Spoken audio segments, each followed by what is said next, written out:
The snow had started falling before noon. The kind that didn't rush but drifted, soft, slow, deliberate. I remember thinking how perfect it was for the weekend we had planned. A simple birthday gathering for Elena's mother, Miri. We'd stayed at her house before.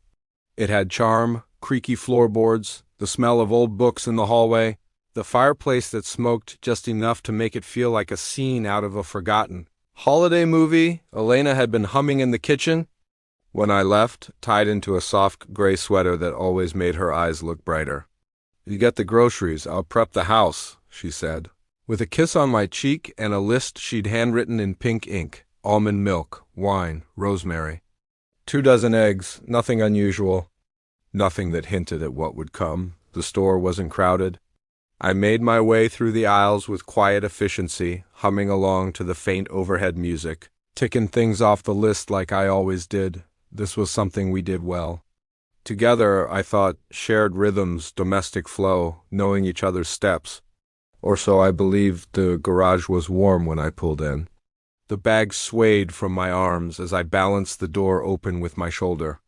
Mir's house had that split-level layout, a flight of steps leading from the garage to the kitchen, where voices carried down without effort. I was halfway up, the edge of the step biting into my shin when I heard her. "Why aren't you pregnant yet?" Mir's voice was smooth, polite even.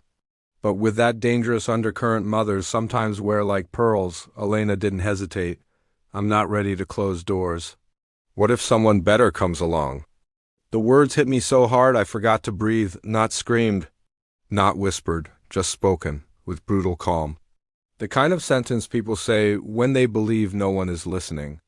The kind of truth that only escapes when it feels safe. Everything inside me slowed, my heartbeat, my thoughts, even the twitch of my fingers gripping the plastic bags. The eggs would be crushed, I realized absently. But I couldn't move, couldn't finish the stairs, couldn't decide whether to walk in and demand context or walk away and never look back. Someone better.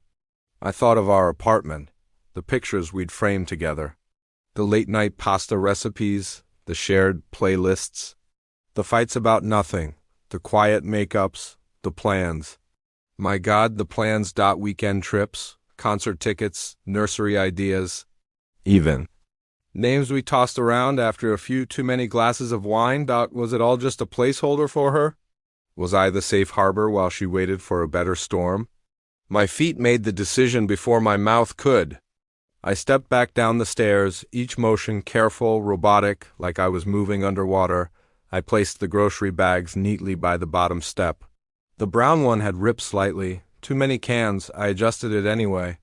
Then I pulled my key, ring out of my jacket pocket, slid the house key off with a slow, deliberate twist, and placed it gently on top of the bag with the rosemary sticking out. That was the last thing I ever gave her. I walked out without making a sound. The snow had started piling up on the windshield, but I didn't bother clearing it. I just got in the car, turned the heater on full blast, and backed out of the driveway like a man escaping something. Holy. My phone buzzed once in my coat pocket. Probably Elena, asking about the wine. I didn't check. I couldn't, not yet. The road stretched out ahead of me like a question I hadn't yet formed. I didn't know where I was going. A part of me expected to feel rage or heartbreak or betrayal clawing at my throat, but all I felt was an eerie quiet, like the moment between lightning and thunder. She didn't know I'd heard her. And that made it worse somehow. It wasn't a confession made in a fight. It wasn't a moment of spite or cruelty. It was her truth, spoken easily, confidently, as if she had every right to be weighing the market of men while I carried in bags of groceries. And dreams. As I merged onto the road, snowflakes blurring against the windshield, I tried to replay it, tried to soften it, tried to twist her words into something forgivable. Maybe she meant something else. Maybe she didn't mean better. Maybe she meant different, but my gut didn't buy any of it. You can always tell when someone has stopped choosing. It wasn't just the sentence, it was the ease, the calm in her voice. Someone better. That night, I checked into a hotel off Sycamore Street. Not because it was the best option, but because it was the first one I saw. The lobby smelled like cinnamon and disinfectant. The front desk clerk didn't ask questions. She handed me a room key like she knew I was running from something. I took the elevator up to the third floor and sat on the bed without turning on the light. I didn't cry. I didn't scream. I didn't even drink. I just sat there, letting the silence stretch out until it felt like a second skin. I could have walked in and asked her to explain. I could have confronted her, waited until she saw my face and realized what she'd done, but there was no need. The sentence didn't need context. It was already complete. She wasn't ready to close doors. So I did it for her, and somehow that was the clearest moment I'd had in years. Surprised even me. We didn't linger. We locked the door, loaded the car, and drove to a little diner on the edge of town. It was halfway between breakfast and lunch, so we split an omelet and a short stack of pancakes. We talked about simple things, movies, hikes, the smell of coffee beans in the morning. It wasn't forced. It wasn't heavy. It was ... When the check came, I reached for it. Elise placed her hand over mine, my treat. You've had enough taken from you this week? It wasn't the gesture that got me.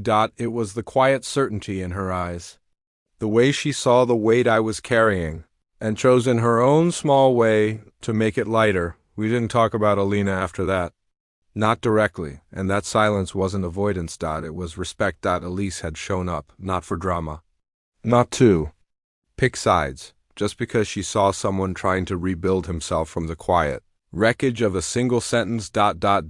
And she knew how to sit beside that pain without needing to solve it. As I dropped her off, she looked at me through the car window and said, "People show you who they are in the silence, not the speeches."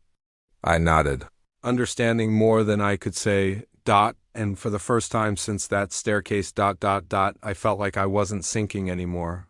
I was beginning. Tuesday came cold and brittle. The kind of day that made your breath feel like glass. I parked across the street from the house Alina and I used to share. Well, technically still shared, though by then it felt like a museum curated by someone else. The place looked the same, but it had become unfamiliar. Like a skin I'd already shed. I stood in the driveway for a moment, watching the frost climb the edge of the garage door. Then took a long breath and opened the trunk. I didn't bring much, just 2 empty duffel bags and 1 cardboard box. I hadn't come to reclaim the past. I came to collect only what belonged to me, the physical things, not the emotional weight. Inside, the house smelled faintly of cinnamon. Alina must have lit one of those seasonal candles she loved, a twisted irony that the scent of comfort could feel so ...